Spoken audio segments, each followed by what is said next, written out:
আমার নাম বিধান রায়। আমার ছবি এবং আমার নাম ব্যবহার করে কে বা কাহারা মহানবী সম্পর্কে খারাপ খারাপ কিছু কথা বলেছে, কিন্তু এ সম্পর্কে আমি কোনো কিছু জানি না। ঠাকুরগাঁও রানীশঙ্কেলে মহানবী হযরত মুহাম্মদ সাল্লাল্লাহু আলাইহি ওয়াসাল্লামকে নিয়ে কটূক্তি। ঠাকুরগাঁয়ের রানীশঙ্কল উপজেলায় মহানবী হযরত মুহাম্মদ সাল্লাল্লাহু আলাইহি ওয়াসাল্লামকে নিয়ে ফেসবুক অবমাননাকর মন্তব্য করার অভিযোগে বিধান রায় নামে এক যুবককে আটকের ঘটনা ঘটেছে। অভিযুক্ত বিধান রায় তার ব্যক্তিগত ফেসবুক আইডি থেকে ইসলাম ধর্ম ও মহানবী হযরত মুহাম্মদ সাল্লাল্লাহু আলাইহি ওয়াসাল্লামকে নিয়ে অত্যন্ত আপত্তিকর ও উস্কানিমূলক একটি পোস্ট করেন। শুক্রবার সকাল থেকেই বিষয়টি স্থানীয় মানুষের নজরে আসে এবং দ্রুত সামাজিক যোগাযোগ মাধ্যমে ছড়িয়ে পড়ে। সামাজিক যোগাযোগ মাধ্যমে ছড়িয়ে পড়ার সাথে সাথে তার গ্রেপ্তারের দাবি জানানো হয়। কিন্তু গ্রেপ্তারের পূর্বে বিধান রায় ফেসবুকে লাইভে এসে বলেন, হ্যাঁ, হ্যালো, আমি বিধান রায় বলছি।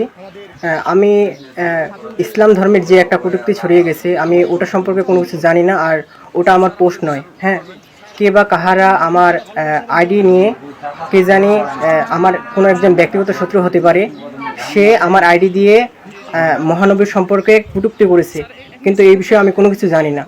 তাই দয়া করে আপনারা কেউ এটা নিয়ে আমাকে কেউ খারাপ ভাববেন না। যারা করেছে ওদের শাস্তি দেওয়া হবে এবং আমরা উপযুক্ত পদক্ষেপ নেব। কিন্তু এই আইডি কে বা কাহারা আমার পোস্ট দিয়ে আর কি খারাপ কিছু করেছে, তাই এটার জন্য আমি অনুরোধ করতেছি যে আপনারা আর কোনো কিছু এটার ব্যাপারে আমাকে আর বলবেন না। এই ঘটনাটির খবর পাওয়ার সাথে সাথেই রানীশঙ্কেল থানা পুলিশ এবং অতিরিক্ত দাঙ্গা পুলিশ ঘটনাস্থলে পৌঁছে বিধান রায়কে পুলিশের হেফাজতে নেয় এবং দ্রুত থানায় নিয়ে আসে। তারা স্থানীয় জনতাকে আশ্বস্ত করেন যে বিধান রায়ের বিরুদ্ধে ডিজিটাল নিরাপত্তা আইন ও ধর্মীয় অনুভূতিতে আঘাত হানার সংশ্লিষ্ট ধারার মামলা দায়েরের প্রক্রিয়া চলছে এবং এটির সুষ্ঠু তদন্ত করে এটির একটি বিচারের আওতায় নিয়ে আসা হবে। তারা সবাইকে শান্ত থাকার আহ্বান জানান এবং কোনো ধরনের গুজবে কান না দেওয়ার জন্য অনুরোধ করেন। আমার নাম বিধান রায়। আমার ছবি এবং আমার নাম ব্যবহার করে কে বা কাহারা মহানবী সম্পর্কে খারাপ খারাপ কিছু কথা বলেছে, কিন্তু এ সম্পর্কে আমি কোনো কিছু জানি না। তারা হয়তোবা আমার কোনো ব্যক্তিগত শত্রু হতে পারে যারা এই কাজটি করেছে। তাই দয়া করে আপনারা কেউ এটা নিয়ে একটু গোলমাল করবেন না এবং আমাকে কেউ বলবেন না।